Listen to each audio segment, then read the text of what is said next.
ফেব্রুয়ারিতে নির্বাচনের দিকে কতটুকু এগিয়েছে দেশ, আর ওই বাস্তবতা তৈরিতে ঐক্যমত কমিশনের সংলাপে রাজনৈতিক দলগুলোর মধ্যে এখন পর্যন্ত সমঝোতাই বা হয়েছে কতটুকু? এই প্রশ্ন যখন জনমনে ঘুরপাক খাচ্ছে, তখন এই বাস্তবতায় নির্বাচন, সংস্কার এবং চলমান রাজনীতি নিয়ে আমাদের সঙ্গে কথা বলতে আমাদের মাঝে আজকে রয়েছেন বিএনপির অন্যতম নীতি নির্ধারক সালাউদ্দিন আহমেদ।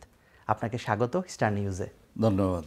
ঐক্যমত কমিশনে কয়েক দফায় আলোচনা হচ্ছে এবং এখনও সেই আলোচনা চলমান রয়েছে, কিন্তু যেটি বোঝা যাচ্ছে যে আলোচিত কিংবা বড় বিষয়গুলোতে এখনও সমঝোতাই হয়নি কিংবা আলোচনাতেই আসেনি। ফেব্রুয়ারিতে নির্বাচন করতে হলে যে বিষয়গুলো খুবই গুরুত্বপূর্ণ, আপনি কি মনে করছেন যে সব কিছু আসলে ঠিকঠাক এগোচ্ছে? আমি মনে করি সংস্কার বিষয়টি জাতীয় ঐক্যমত্য কমিশনের যে কন্টিনিউয়াস যে সংলাপ আলাপ আলোচনা, এটা খুব শীঘ্রই সমাপ্ত হওয়া উচিত।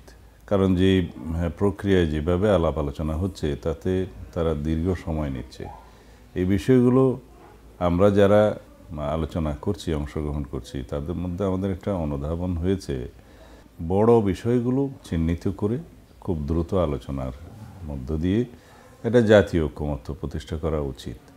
তবে এক্স্যাক্টলি ঐক্য কমিশনের প্রস্তাব 100% সবাইকে ঐক্যমতে আসতে হবে, এই ধারণা থেকে আমাদের বেরিয়ে আসতে হবে। এই জন্য আমরা চেয়েছি যে একটা চেক অ্যান্ড ব্যালেন্স, ভারসাম্যমূলক সরকার ব্যবস্থা, রাষ্ট্র পরিচালনার ব্যবস্থা এবং সমাজ ব্যবস্থা প্রতিষ্ঠিত হোক। তো সেই জায়গা থেকেই আমরা সমস্ত আলাপ আলোচনা আমাদের পক্ষ থেকে আমরা করে যাচ্ছি। কিন্তু যারা প্রপোর্শনের নির্বাচন চায়, যারা সাংবিধানিক কমিটি চায়, যারা উচ্চকক্ষে অনুপাতিক হারে চায়, নিম্নকক্ষে অনুপাতিক হারে চায়, তাদের আসলে রাজনীতির মাঠে জনগণের মধ্যে কতটুকু ভিত্তি আছে এবং সেটা জনগণের বক্তব্য কিনা, সেটা একটা বিশাল প্রশ্ন। গণমাধ্যম সহ বেশ অনেক বিশ্লেষকদের আলোচনায় তারা তিনটি বিষয়কে মোটা দাগে ফেব্রুয়ারিতে যদি ইলেকশন করতে হয় তার ক্ষেত্রে বড় বাধা হিসেবে চিহ্নিত করার চেষ্টা করেছেন। একটিকে তারা বলছেন যে অনেকে আগে স্থানীয় নির্বাচন চাচ্ছে সেটি, আরেকটি হচ্ছে আপনি বললেন যে ভোটের সংখ্যানুপাতে নির্বাচন পদ্ধতি, এবং আরেকটি জুলাই সনদ। আপনাদের মতামত কিংবা অবস্থান কি? কোনো অবস্থাতেই ফেব্রুয়ারির নির্বাচনের সাথে এই বিষয়গুলো জড়িত নয়, এবং ঐক্যমত্য কমিশনের টেবিলে যে আলোচনাগুলো এসে তার মধ্যে নিম্নকক্ষের সংখ্যানুপাতের ভিত্তিতে নির্বাচনের কোনো বিষয়ই আসে নাই। আমরা চেয়েছিলাম উচ্চকক্ষ হবে এমন একটি কক্ষ, যে কক্ষটা রাষ্ট্রের জন্য একটা অ্যাডভাইজরি রোল প্লে করবে। যারা রাষ্ট্রের বিভিন্ন ক্ষেত্রে খ্যাতিমান ব্যক্তিত্ব, যাদের অবদান আছে, তাদেরকে এখানে নিয়ে এসে তাদের একটা অ্যাডভাইজরি রোল জাতি পাবে এবং রাষ্ট্র গঠনের ক্ষেত্রে, রাষ্ট্র পরিচালনার ক্ষেত্রে তাদের একটা পরামর্শমূলক বিষয় এখানে থাকবে। এখন যদি চিন্তা করা হয় যে দ্বিকক্ষ বিশিষ্ট পার্লামেন্টের লেজিসলেশনের ক্ষমতা থাকবে কিনা, তাহলে সেটা সরাসরি নির্বাচনের বিধান রাখা উচিত। সেটা তো আমরা করিনি। আমরা কোনো ফেডারেল স্টেট নই, আমরা একক রাষ্ট্র ব্যবস্থার মধ্যে আছি, যেখানে এই আপার হাউসকে বলা হয় কাউন্সিল অফ দি স্টেটস। যেখানে কাউন্সিল অফ দি স্টেটস এই জন্যই থাকে যে ওই রাষ্ট্রটা স্টেটসের বিভিন্ন প্রভিন্সের সমন্বয়ে গঠিত একটা কান্ট্রি। আমাদের এখানে তো কোনো স্টেটস নাই, আমরা তো একক রাষ্ট্র। তারপরেও আমরা এই ধারণা এই জন্যই এনেছিলাম যে রাষ্ট্রের জন্য এটা অ্যাডভাইজারি রোলটা প্রয়োজন আছে, কিন্তু প্রকৃতপক্ষে এটা কাউন্সিল অফ স্টেটস নয়, সেটা আমাদের মাথায় রাখতে হবে। ইসলামী আন্দোলন বাংলাদেশ নামে একটি রাজনৈতিক দল, তারা একটি মহাসমাবেশ করলো রাজধানীতে। সেখানে জামাত ইসলামী, এনসিপি সহ অনেক রাজনৈতিক দলকে দেখা গেছে, বিএনপিকে সেখানে দেখা যায়নি। ওখান থেকে তারা একটি দাবি করেছে, ভোটের সংখ্যানুপাতে নির্বাচন ছাড়া কোনো নির্বাচন তারা হতে দেবে না, এরকম দাবি এসছে। এবং আপনাদের যারা সমমনা ছিল যুগপৎ আন্দোলনে, তাদেরও অনেকেই একই ধরনের কথাই বলেছে। এই বক্তব্যগুলো নিয়ে আপনাদের অবস্থান জানতে চাই। একটি রাজনৈতিক দল তার ব্যানারে সমাবেশ করতেই পারে, তাদের নিজস্ব রাজনৈতিক কৌশল এবং নির্বাচনী কৌশল হিসেবে তারা বিভিন্ন দাবি উত্থাপন করতেই পারে। তারা কেন বলছে স্থানীয় সরকার নির্বাচন আগে হতে হবে, তারা কেন বলছে সংখ্যানুপাতে নির্বাচন হতে হবে, সেটা তো উদ্দেশ্য বোঝাই যায় পরিষ্কার। কারণ তারা সাধারণত নির্বাচনের ক্ষেত্রে দেখা গেছে বিভিন্ন নির্বাচনে তারা অংশ নিয়েছে। জাতীয় সংসদ তো দূরের কথা, স্থানীয় সরকারের কোনো নির্বাচনও তারা কোনো রকম সুবিধা করতে পারেনি কখনো। এখন তারা মনে করছে সারা দেশের প্রাপ্ত ভোটের সংখ্যার হারে যদি দুই একটা আসন পাওয়া যায়, সেটা তাদের সেই বিবেচনা থেকেই দাবি। সেটা রাষ্ট্রের জন্য কতটুকু যৌক্তিক, দেশের জন্য কতটুকু যৌক্তিক, আমাদের রাজনৈতিক কালচারে সেটা আছে কিনা, সেটা কতটুকু প্রযোজ্য, সেটা সবাই জানে। রাজনীতির মাঠে একটি আলোচনা আছে যে ইসলামী দলগুলোর মাঝে একটি বড় ধরনের মোর্চা গঠন করার প্রক্রিয়া চলমান। তো সেই বাস্তবতা যদি সামনে আসে, ভোটের মাঠে বিএনপি কোনো চাপে পড়বে বলে মনে করেন কিনা? আমরাও শুনেছি এরকম একটা জোট গঠনের প্রক্রিয়া চলছে, তবে সেটা দেখতে হবে সামনে কোথায় যায়। আমরা এগুলোকে চাপ মনে করি না, কারণ আমরা অতীতের জাতীয় সংসদের ভোট প্রাপ্তির ইতিহাসটা আমরা খতিয়ে দেখেছি। তাতে কোন দল কত পার্সেন্ট কী পরিমাণে ভোট পেয়েছে আমাদের এটা একটা হিসাব করা আছে।